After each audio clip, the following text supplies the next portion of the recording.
Hello friends, आप सभी का अपने एचडीएस ट्यूटोरियल पे स्वागत है। आज हम लोग जेक बोर्ड क्लास 9 ओके कक्षा 9 का देखिए मासिक जांच परीक्षा सेट 1 तो इसका यहाँ पर 1 हम वर्ड लोग हो सॉल्व जाएगा करने वाले हैं। आप देख ओब्लिवियन। तो सकते इसे हैं नोट कर लीजिए। विषय है अर्थशास्त्र इकोनॉमिक, और इकोनॉमिक के साथ इसी पीडीएफ में आपको इंग्लिश का भी एग्जाम देना है। तो इंग्लिश का मैंने ऑलरेडी अभी ही जस्ट 2 घंटा पहले अपलोड कर दिया है। आप प्लेलिस्ट पर जाइएगा, वहाँ पर आपको मिल जाएगा। देखिए माह का बात करें तो अक्टूबर माह है, समय 2 घंटा और पूर्णांक है 40 का। वीडियो काफ़ी इंपॉर्टेंट है, वीडियो को पूरा देखिए। और अगर कहीं पर दिक्कत होगा तो आप मुझे कमेंट कर दीजिएगा, मैं डाउट सेशन में क्लियर कर दूंगा। वीडियो शुरू करने से पहले आपसे रिक्वेस्ट है कि आप अभी तुरंत इस वीडियो को अपने सभी दोस्तों को शेयर कर दें ताकि उनको भी इस वीडियो का लाभ हो सके। तो चलिए हम लोग बढ़ते हैं अब क्वेश्चन की ओर। देखिए यहाँ पर कुछ एमसीक्यू क्वेश्चन है और कुछ लॉन्ग शॉर्ट क्वेश्चन है। तो सबसे पहला क्वेश्चन देखिए, निम्नलिखित में से कौन एक गैर कृषि क्रिया है? तो कौन गैर कृषि क्रिया है? पहला ऑप्शन देखिए, खेती की जुताई करना, दूसरा सिंचाई करना, तीसरा फसल की देखभाल करना, चौथा खाद एवं बीज की बिक्री करना। तो इसका सही आंसर है ऑप्शन नंबर डी, खाद एवं बीज की बिक्री करना गैर कृषि कार्य है। इसे आप नोट कर लीजिए। अब बढ़ते हैं नेक्स्ट सेकंड क्वेश्चन की ओर। सेकंड क्वेश्चन देखिए, बहुविध फसल प्रणाली किसे कहते हैं? तो बहुविध फसल प्रणाली किसे कहते हैं? पहला ऑप्शन देखिए, एक वर्ष में किसी भी भूमि पर एक फसल पैदा करना। दूसरा ऑप्शन है, एक वर्ष में किसी भी भूमि पर कोई भी फसल पैदा नहीं करना। तीसरा ऑप्शन है, एक वर्ष में किसी भी भूमि पर एक से ज्यादा फसल पैदा करना। चौथा ऑप्शन है, इनमें कोई नहीं। तो इसका सही आंसर है ऑप्शन नंबर सी, एक वर्ष में किसी भी भूमि पर एक से ज्यादा फसल पैदा करना को हम लोग बहुविध फसल प्रणाली कहते हैं।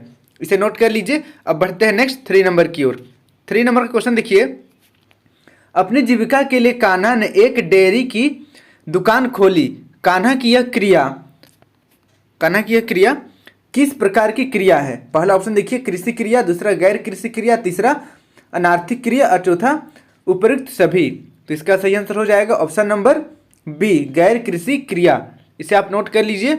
अब बढ़ते हैं नेक्स्ट हम लोग 4 नंबर की ओर। 4 नंबर का क्वेश्चन देखिए, निम्न में से कौन कार्यशील पूंजी का उदाहरण है? पहला ऑप्शन है औजार, दूसरा ऑप्शन है भवन, तीसरा ऑप्शन है नगद पैसा तथा कच्चा माल, चौथा ऑप्शन है मशीन। तो देखिए इसका सही आंसर हो जाएगा ऑप्शन नंबर सी, नगद पैसा तथा कच्चा माल कार्यशील पूंजी है, और औजार भवन और ये जो मशीन है ये सब अस्थाई पूंजी है। इसे आप नोट कर लीजिए, ऑप्शन नंबर सी सही आंसर है। अब बढ़ते हैं नेक्स्ट हम लोग 5 नंबर की ओर। हरित क्रांति का संबंध है। तो हरित क्रांति का संबंध किससे है? पहला ऑप्शन देखिए, खाद्यान्न के उत्पादन से, दूसरा ऑप्शन है तिलहन के उत्पादन से, तीसरा ऑप्शन है दूध के उत्पादन से, चौथा ऑप्शन है मत्स्य पालन से। तो इसका सही आंसर है ऑप्शन नंबर पहला, खाद्यान्न के उत्पादन से संबंधित है हरित क्रांति। इसे नोट कर लीजिए। अब बढ़ते हैं नेक्स्ट हम लोग 6 नंबर की ओर। किस प्रकार की जनसंख्या अर्थव्यवस्था की परिसंपत्ति है? पहला ऑप्शन देखिए, शिक्षित एवं स्वास्थ्य जनसंख्या, दूसरा ऑप्शन है शिक्षित एवं अस्वस्थ जनसंख्या, तीसरा ऑप्शन है अशिक्षित एवं स्वस्थ जनसंख्या और चौथा ऑप्शन है इनमें कोई नहीं। तो इसका सही आंसर है ऑप्शन नंबर पहला, शिक्षित एवं स्वास्थ्य जनसंख्या अर्थव्यवस्था की परिसंपत्ति है। इसे आप नोट कर लीजिए। अब बढ़ते हैं नेक्स्ट हम लोग 7 नंबर की ओर। 7 नंबर का क्वेश्चन देखिए, प्राथमिक शिक्षा में नामांकन के लिए कौन से कार्यक्रम चलाए गए हैं? पहला ऑप्शन देखिए, सेतु पाठ्यक्रम, दूसरा ऑप्शन है स्कूल लौटो शिविर, तीसरा ऑप्शन है ए और बी दोनों, और चौथा ऑप्शन है इनमें कोई नहीं। तो इसका सही आंसर हो जाएगा ऑप्शन नंबर सी, ए और बी दोनों। प्राथमिक शिक्षा में नामांकन कार्यक्रम चलाने के लिए देखिए सेतु पाठ्यक्रम भी चलाया गया था, उसके बाद स्कूल लौटो शिविर भी चलाया गया था। इसे आप नोट कर लीजिए। अब बढ़ते हैं नेक्स्ट हम लोग 8 नंबर की ओर। 8 नंबर का क्वेश्चन देखिए, नीचे दिए गए कथनों में से कौन सा कथन बेरोजगारी को सही तरीके से परिभाषित करता है? पहला ऑप्शन देखिए, जब प्रचलित मजदूरी की दर से कम मजदूरी पर लोग काम करते हैं। दूसरा ऑप्शन है, जब प्रचलित मजदूरी की दर पर काम करने के इच्छुक व्यक्ति को रोजगार नहीं मिलता। और फिर तीसरा ऑप्शन देखिए, जब व्यक्ति को अपनी रुचि के मुताबिक काम नहीं मिलता। और चौथा ऑप्शन है, जब डिग्री धारक व्यक्ति को उनकी योग्यता के अनुरूप कार्य एवं वेतन नहीं मिलता। तो इसका सही आंसर है ऑप्शन नंबर बी। ओके, बेरोजगार को परिभाषित करने का सही तरीका है ऑप्शन नंबर बी। देखिए ऑप्शन नंबर बी सही आंसर हो जाएगा। जब प्रचलित मजदूरी की दर पर काम करने के इच्छुक व्यक्ति को रोजगार नहीं मिलता है उसे कहते हैं बेरोजगारी। इसे आप नोट कर लीजिए। अब बढ़ते हैं हम लोग नेक्स्ट 9 नंबर की ओर। 9 नंबर का क्वेश्चन देखिए, जनसंख्या की गुणवत्ता को बढ़ाने वाले कारक है। पहला ऑप्शन देखिए साक्षरता दर, दूसरा लोगों का स्वास्थ्य, तीसरा ऑप्शन है कौशल निर्माण और चौथा ऑप्शन है इनमें सभी। तो इसका सही आंसर है ऑप्शन नंबर डी, इनमें सभी। इसे नोट कर लीजिए। अब बढ़ते हैं नेक्स्ट हम लोग 10 नंबर की ओर। इनमें से कौन आर्थिक क्रियाकलाप है? पहला ऑप्शन देखिए माँ द्वारा भोजन बनाना, दूसरा ऑप्शन है गांव के लोगों द्वारा नालियों की सफाई करना, तीसरा ऑप्शन है एक किसान द्वारा कृषि का कार्य करना और चौथा एक व्यक्ति द्वारा पेपर पढ़ना। तो इसका सही आंसर है ऑप्शन नंबर सी, एक किसान द्वारा कृषि कार्य करना आर्थिक क्रियाकलाप है। इसे आप नोट कर लीजिए। अब बढ़ते हैं नेक्स्ट हम लोग सेकेंड बी नंबर की ओर। देखिए यहाँ पर आपको आंसर लिखना है लंबा। देखिए निम्नलिखित प्रश्नों के उत्तर अधिकतम 10 या 20 शब्दों में लिखिए। 10 से 20 शब्द में लिखना है। पहला क्वेश्चन देखिए, कार्यशील पूंजी की व्याख्या उदाहरण सहित करें। तो कार्यशील पूंजी का व्याख्या करना है उदाहरण के साथ। तो चलिए इसका हम लोग आंसर लिखते हैं। तो इसका उत्तर देखिए, कच्चे माल और नगद मुद्रा को कार्यशील पूंजी कहा जाता है क्योंकि ये चीजें उत्पादन क्रिया के दौरान समाप्त हो जाता है। इसी के आगे आपको यह भी लिखना है, यह पूंजी व्यवसाय के दैनिक क्रियाकलापों को पूरा करने हेतु जरूरी होता है। दूसरे शब्दों में यह कहा जा सकता है कि अस्थायी संपत्तियों क्रय कर लेने के बाद व्यवसाय की दैनिक आवश्यकता को पूरा करने के लिए कार्यशील पूंजी की आवश्यकता पड़ती है। यह पूंजी थोड़े समय के स्वभाव की होती है। इसे आप नोट कर लीजिए। अब लोग बढ़ते हैं अगला क्वेश्चन की ओर। सेकेंड क्वेश्चन देखिए, बहुविध फसल प्रणाली से आपका क्या तात्पर्य है? तो इसका हम लोग चलिए आंसर लिखते हैं। तो इसका आंसर आप इस प्रकार लिख सकते हैं, एक वर्ष में किसी भूमि पर एक से ज़्यादा फसल पैदा करने की विधि को बहुविध फसल प्रणाली कहते हैं। इसे आप नोट कर लीजिए। अब बढ़ते हैं हम लोग नेक्स्ट क्वेश्चन की ओर। हमारा नेक्स्ट क्वेश्चन देखिए, बेरोजगारी शब्द से आप क्या समझते हैं? तो बताना है कि बेरोजगारी शब्द से आप क्या समझते हैं। तो चलिए इसका हम लोग आंसर लिखते हैं। तो इसका उत्तर देखिए, बेरोजगारी वह दशा या अवस्था है जब प्रचलित मजदूरी की दर पर काम करने के इच्छुक लोग रोजगार प्राप्त नहीं कर पाते हैं। इसे आप नोट कर लीजिए। अब हम लोग बढ़ते हैं अगला क्वेश्चन की ओर। नेक्स्ट 4 नंबर का क्वेश्चन है, शिशु मृत्यु दर से आपका क्या अभिप्राय है? तो चलिए इसका हम लोग आंसर लिखते हैं। तो इसका आंसर देखिए, आप यहाँ से इसका आंसर लिखिएगा, शिशु मृत्यु दर। शिशु मृत्यु दर द्वारा प्रति 1000 जीवित जन्मे बच्चों में से 1 वर्ष से कम उम्र के बच्चों की मौत की संख्या को प्रदर्शित करता है। इसे आप नोट कर लीजिए। अब हम लोग बढ़ते हैं अगला क्वेश्चन। अब देखिए सी नंबर, निम्नलिखित प्रश्नों के उत्तर अधिकतम 35 से 50 शब्दों में लिखिए। पहला क्वेश्चन देखिए, उत्पादन के विभिन्न घटक कौन से हैं? तो उत्पादन के विभिन्न घटक के बारे में लिखना है। तो चलिए इसका हम लोग आंसर लिखते हैं।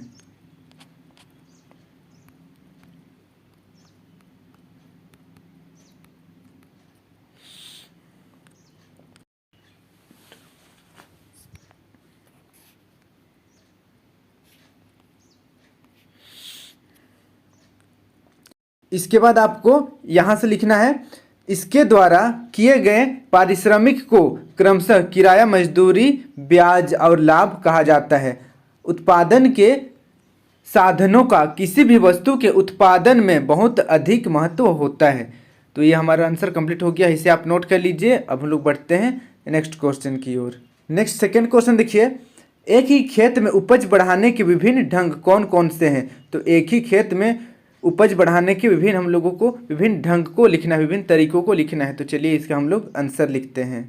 तो इसका उत्तर आप यहाँ से लिखिएगा, एक ही भूमि पर उत्पादन बढ़ाने के लिए अलग अलग तरीके निम्नलिखित हैं। पहला देखिए, आधुनिक सिंचाई सुविधाओं का उपयोग करके एक ही भूमि पर उत्पादन को बढ़ाया जा सकता है। दूसरा ऑप्शन देखिए, HIV यानी कि हाई यील्डिंग वैरायटी बीज का उपयोग करके भी एक ही भूमि पर उत्पादन को बढ़ाया जा सकता है।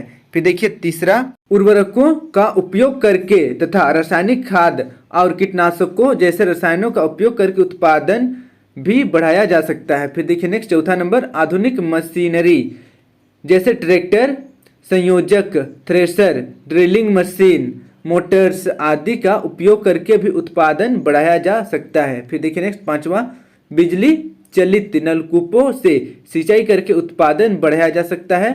उदाहरणतः देखिए पालमपुर में पारंपरिक किस्मों से उगाई गई गेहूं की पैदावार 1300 किलोग्राम प्रति हेक्टेयर थी, परंतु HIV बीजों से उपज 3200 किलोग्राम प्रति हेक्टेयर हो गई।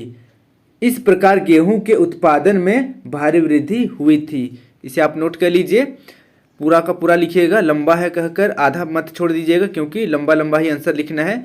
अब लोग बढ़ते हैं अगला क्वेश्चन की ओर।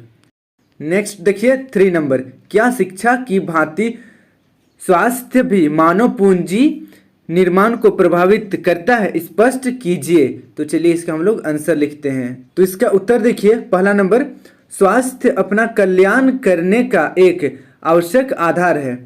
अस्वस्थ लोग किसी भी संगठन के लिए बोझ बन जाते हैं। फिर देखिए दूसरा, स्वस्थ व्यक्ति अधिक काम, अधिक उत्पादन और अधिक आय सृजन का प्रतीक है। यहाँ पर है, आपको लिख देना है। फिर देखिए तीसरा, स्वस्थ व्यक्ति ही अच्छा उत्पादक होता है, उस अर्थव्यवस्था के विकास में सहायक होता है। तो ये हो गया हमारा आंसर, इसे आप नोट कर लीजिए। अब लोग बढ़ते हैं अगला क्वेश्चन की ओर।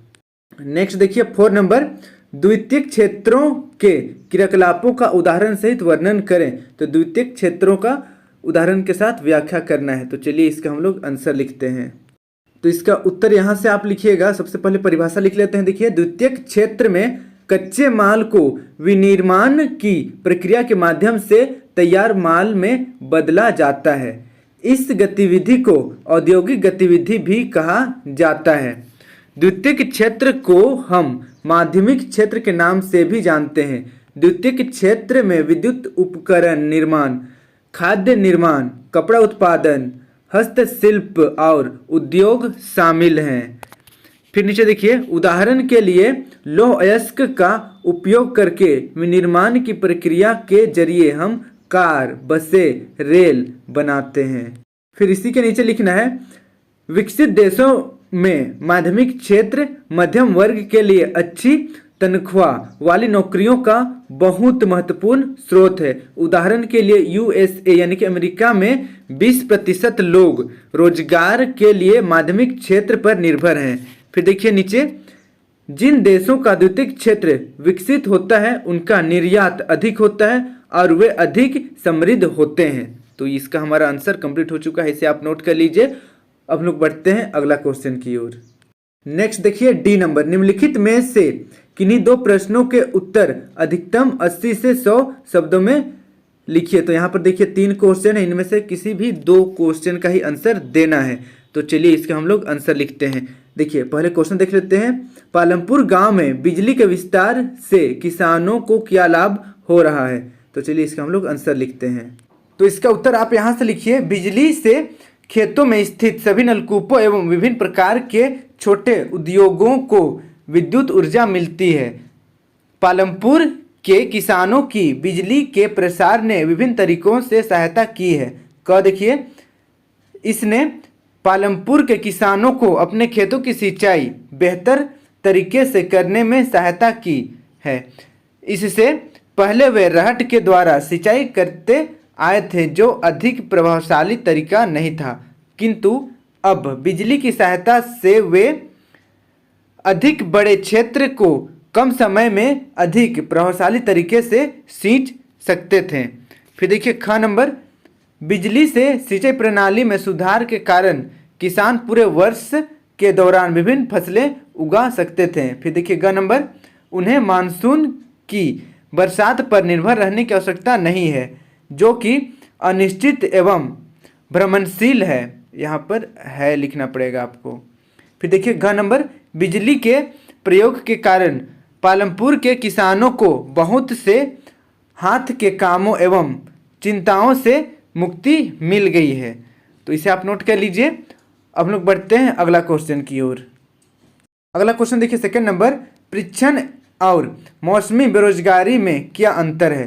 तो यहाँ पर हम लोग परीक्षण और मौसमी बेरोजगारी का अंतर बस करेंगे, और यहाँ पर जो तीसरा नंबर का क्वेश्चन है इसे हम लोग छोड़ देंगे, क्योंकि यहाँ पर सिर्फ 2 क्वेश्चन का आंसर देना है। आप चाहे तो अपने मन से कोई 2 को लिख सकते हैं। ओके, मैंने यहाँ पर पहला और दूसरा को बताया है, आप अपने अकॉर्डिंग देख लीजिएगा, आपको जो अच्छा लगता है लिख सकते हैं। तो चलिए हम लोग अब लिखते हैं परीक्षण और मौसमी बेरोजगारी में अंतर। तो यहाँ से आप इसका आंसर लिखिए। देखिए, पहले मौसमी बेरोजगारी, ओके, आप परीक्षण बेरोजगारी को ही पहले लिख सकते हैं, तो हम लोग पहले परीक्षण बेरोजगारी को ही लिखते हैं। आप यहाँ से आंसर लिखिए। देखिए, परीक्षण बेरोजगारी, कई बार एक नौकरी या कार्य में एक से ज़्यादा व्यक्ति कार्यरत हो जबकि उस कार्य विशेष के लिए लोगों की इतनी आवश्यकता ना हो, ऐसी स्थिति को परीक्षण बेरोजगारी कहा जाता है। उदाहरण के लिए, यदि कहीं खेती को करने के लिए 5 लोगों की आवश्यकता होती है लेकिन 8 लोग लगे रहते हैं, इसमें 3 लोग अतिरिक्त हैं। यदि 3 लोगों को हटा दिया जाए तो खेती के उत्पादन में कमी नहीं आएगी। खेत में 5 लोगों के काम की आवश्यकता है और 3 अतिरिक्त लोग परीक्षण रूप से बेरोजगार होते हैं। तो ये हमारा हो गया परीक्षण बेरोजगारी। इसे आप पहले लिखिएगा, उसके बाद हम लोग नीचे लिखेंगे मौसमी बेरोजगारी को। देखिए, मौसमी बेरोजगारी तब होती है जब लोग वर्ष के कुछ महीनों में रोजगार प्राप्त नहीं कर पाते हैं। कृषि पर आधारित लोग आमतौर पर इस तरह की समस्याओं से जूझते हैं। वर्ष के कुछ मौसम होते हैं जब बुआई, कटाई, निराई और गहाई होती है। कुछ विशेष महीनों में कृषि पर आश्रित लोगों को अधिक काम नहीं मिल पाता है। तो इस तरीके से यह हमारा अंतर हो गया। आप पहले परीक्षण बेरोजगारी को लिखिएगा, क्योंकि क्वेश्चन में पहले परीक्षण बेरोजगारी लिखा हुआ है, फिर बाद में मौसमी बेरोजगारी है। तो इस तरीके से हमारा जो जैक बोर्ड क्लास 9 का जो अक्टूबर माह का मंथली टेस्ट था, उसका यहाँ पर हम लोग सोल्यूशन किए हैं। आई होप आपको वीडियो पसंद आया होगा। अगर कहीं पर दिक्कत हुआ है तो मुझे कमेंट करिए, मैं डाउट सेशन में क्लियर कर दूंगा। और फिर से मैं रिपीट कर रहा हूँ, वीडियो को अपने सभी दोस्तों के साथ जरूर से जरूर शेयर करें ताकि उनको भी इस वीडियो का लाभ हो सके। इसी प्रकार के मेरे सभी वीडियो देखने के लिए इस सब्सक्राइब बटन को प्रेस करके सब्सक्राइब करें, और साथ ही यहाँ पर बेल आइकन को ऑल में क्लिक करें। इसके बाद HDS ट्यूटोरियल को टच करें, आपके सामने कुछ इस तरीके का पेज ओपन हो जाएगा। अब आपको प्लेलिस्ट पर टच करना है, आपके सामने कुछ इस तरीके का मेरा सारा प्लेलिस्ट ओपन हो जाएगा, क्लास 6, 7, 8, 9 सब्जेक्ट वाइज और चैप्टर वाइज। तो यहाँ से आप सारा वीडियो मेरा देख सकते हैं। धन्यवाद।